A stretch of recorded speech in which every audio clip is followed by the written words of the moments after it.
Hi, everybody. This is about a new thing going on in China called Sesame Credit. What it is, it's a reward basis, kind of similar to the U.S. credit scores, except for it basically is propagandized on party loyalty to the Chinese government. The way it kind of seems to be similar to a U.S. system that we received in grade school called citizenship markings. Now, I don't know about you guys, but the schools I went to had a 1 through, I think, 6 marking for citizenship, and we got these every time we got our report cards. It would be basically the teacher said, you know, you had a B+, but your citizenship was a 3 and needed some work. Well, one was basically you were teacher's kiss-ass little pet. And 5 and or 6, depending on whether or not you got a 5 or a 6, and I've heard that there were rumors of a 6. That's when you basically had to sit down with, I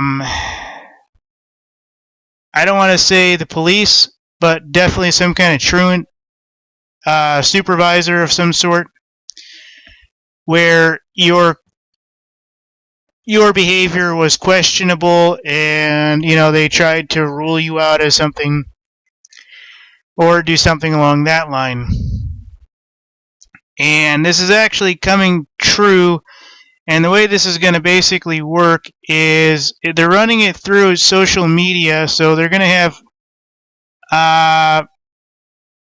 they're going to be basically branding it on social media and various other things, like how you purchase things, whether you purchase things like work shoes because you're going to work every day, or, you know, you go buy something that has nothing to do with party loyalty, or basically you buy something in Japan, you know, that has absolutely nothing to do with China, and they basically mark you down. Well, this doesn't just affect you, it affects the way your family is viewed, it affects the way your friends are viewed, and basically everybody's score is dependent on one another.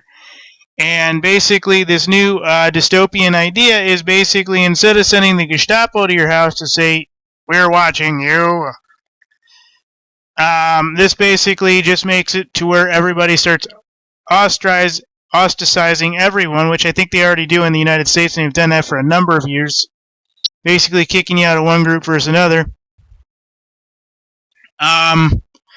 Versus having party loyalty and, you know, doing everything that the party wants you to do, and, you know, getting up there with party loyalty. And basically, you know, having your friends and all your family on the same numbers or similar numbers and everything else. So I want to show you the video on this. Problem is, I've tried in the past, and I think this is one of them coming from Anon HQ, which is very censored. And so I'm going to show you what I can, but I'm not 100% on this, so let's just watch what we can.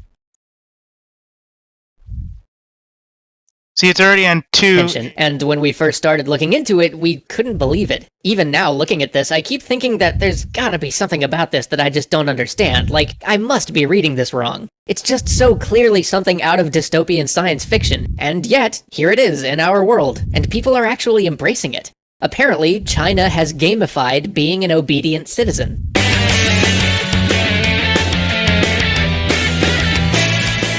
Going under the innocuous name of Sesame Credit, China has created a score for how good a citizen you are, and that's one of the scariest things I've heard in quite a while.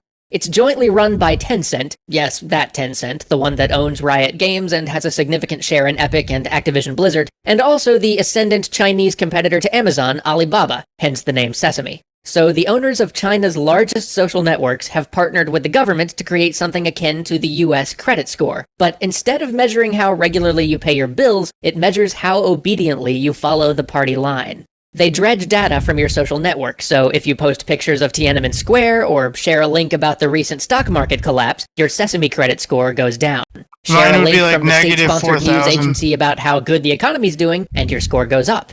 But Alibaba and Tencent are also the largest online retailers in China, so Sesame Credit is also able to pull data from your purchases. If you're making purchases This the is all state real, deems folks. valuable, like work shoes or local agricultural products, your score goes up. If you import anime from Japan, though, down the score goes. And this score has real-world consequences. Like many games, Sesame Credit has tiers and levels, and having a high score gives you special benefits, like making it easier to get the paperwork you need to travel, or making it easier to get a loan. Now, currently, there are no consequences for having a low score, but there's been talk about implementing penalties once the system becomes mandatory in 2020. Penalties like slower internet speeds for low-scoring citizens, or even restricting the jobs that a low-scoring person's allowed to hold. But there's one more layer to Sesame Credit, and here's where this goes from being repulsive to downright insidious. Because this is all part of a social network, it also scans your friends. So you will lose points for having friends with low obedience scores. And it tells you this. At any point, anybody can check anyone else's score. And when you check your own score, Sesame Credit provides a handy map of your friends to show you who's dragging your score down.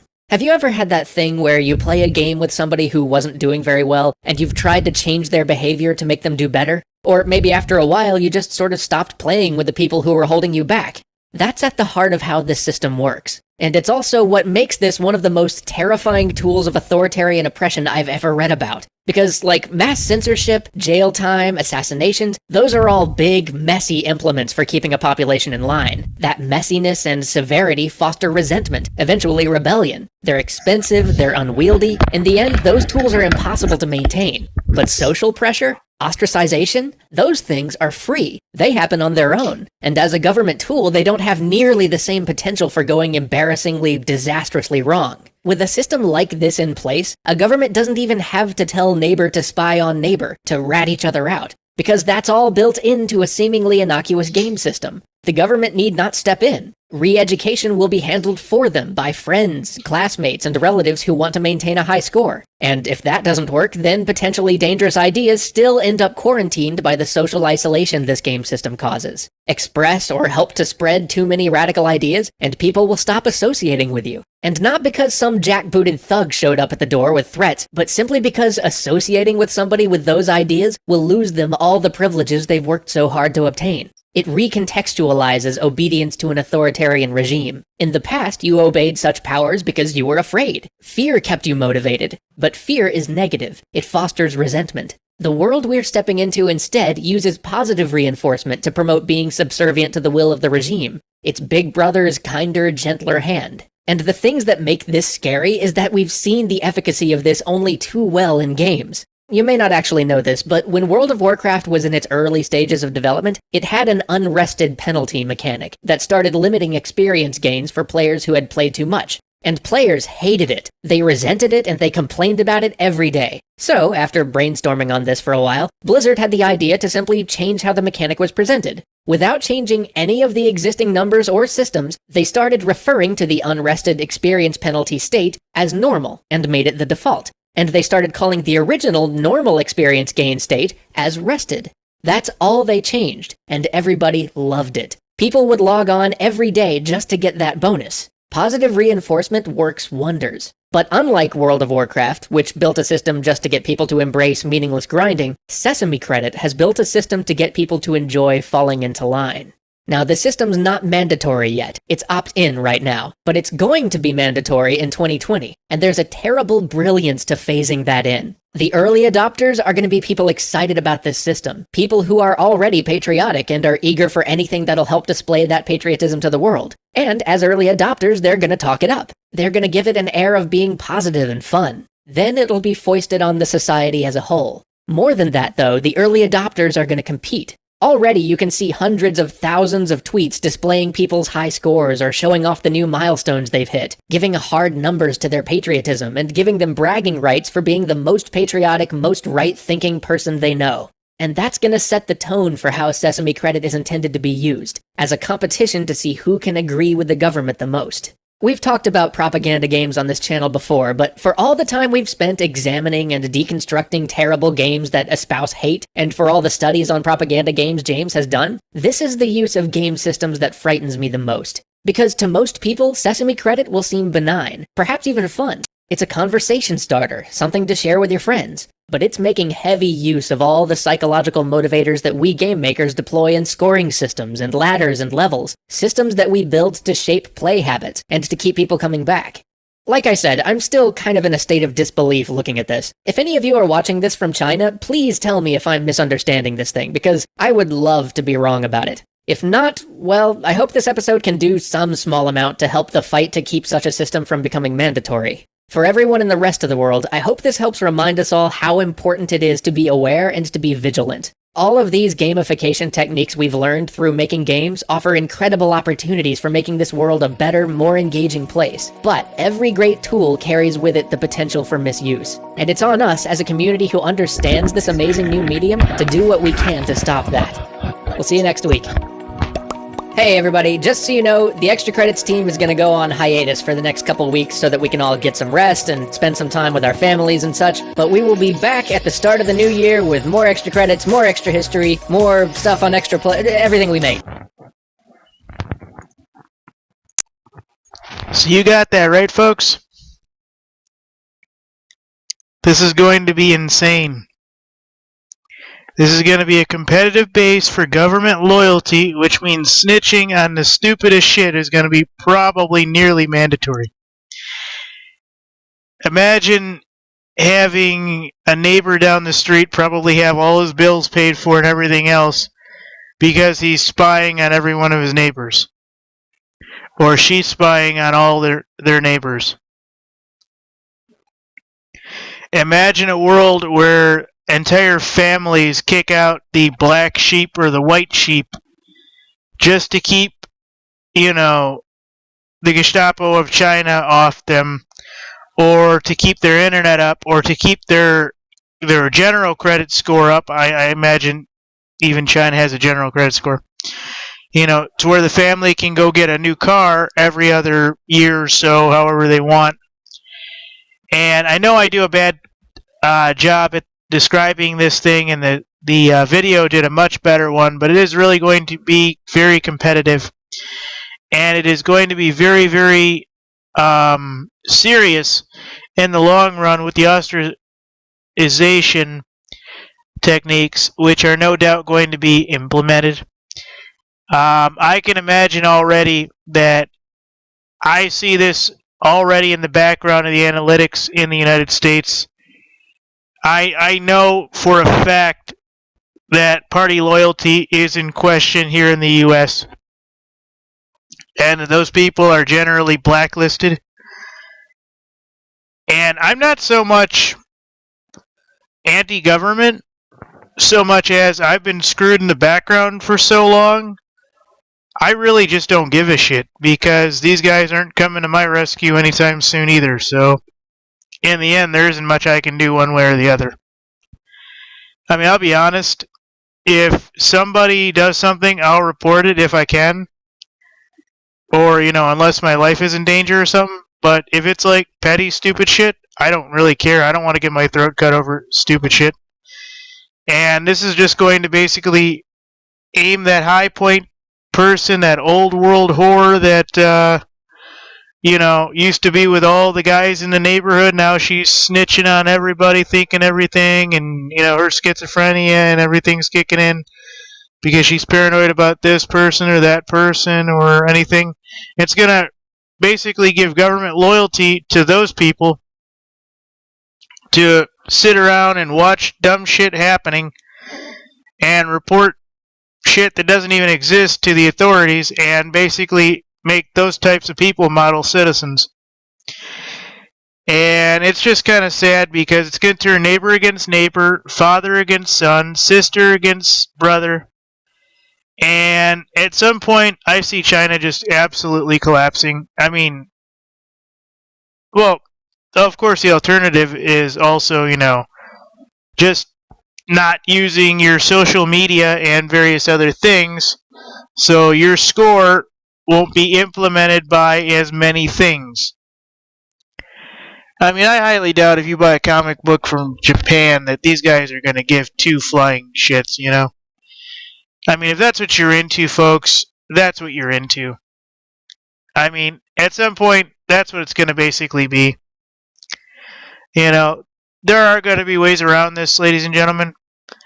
And you're just going to have to navigate the waters to find out exactly what you have to do. I mean, if you're a guy who doesn't, like all the government stuff going on, we know what you need to do. 1, don't turn on your TV. 2, don't go on social media and complain about it, and your score won't drop 600 points. I try not to really say as much as I do anymore. I would imagine if I had a Sesame credit score, I would imagine about probably better part of 3 years ago, it would have probably been in like a negative 200 or negative 300. Negative 500 is when they would send, the brute squad in to basically kill you. Not that I'm doing anything wrong, it's just, rough patches and people being stupid kind of piss you off, and then you turn and bitch and cry about everything and anything. So back then I would have had like a negative 200, negative 300 score on, say, a positive 500 score, where now I imagine my score would probably be in the it would probably be in the 150s at this point. So lighter side 150, and then the negative side of 150 is probably where I would swing, if this thing actually allowed you to swing like that. 0 might be where they come in and kill you, I don't know. But I wanted to bring this to you because I'm very, very serious about this, and I really do see this being a citizenship test to your party's loyalty or to your family's loyalty to the system, and I see the United States already implementing this in the background and making it very, very, very, very covert in the churches and in the organizations thereof. One of the reasons I really don't go to church anymore, besides the fact that everybody's elderly around me that goes to churches and stuff, is because I really don't want to deal with let's go talk about the sports games and let's go talk about the presidencies. I don't honestly care. I mean, I honestly have zero real affiliation with what actually happens. I mean, I watch a TV when it's on, I go, wonder what they're talking about. And if I haven't heard it that day, I'll watch it. But I'm not going to sit there and go, oh no, another thing happened in that country, or oh no, we need to worry about this now. Oh my goodness, did you hear? I'm not that kind of person. I never have been, I never will be. It has nothing to do with religious intolerance or racism or anything else. I've never really been that motivated of a person to really care that much. And that's the way I'm always going to be. Like I said, I'm a New Age Christian, where the scientific proofs basically back up the Bible and Torah and other holy texts, and kind of, go into Buddhism and everything else. That's where I am. So to say that my credit score or my Sesame credit would go up or down because my company or my country made a good decision versus a bad decision, well, I imagine at some point every country actually has this kind of score for you covertly. I just think that China has been the first one to say, you know what? Let's bring it out. Let's actually, let's watch the fun happen when they learn what their scores actually are. Alright guys, I know this has been a little bit longer, but I really wanted to bring this to you because I really felt strongly about this. Thank you. God bless. Have a great night.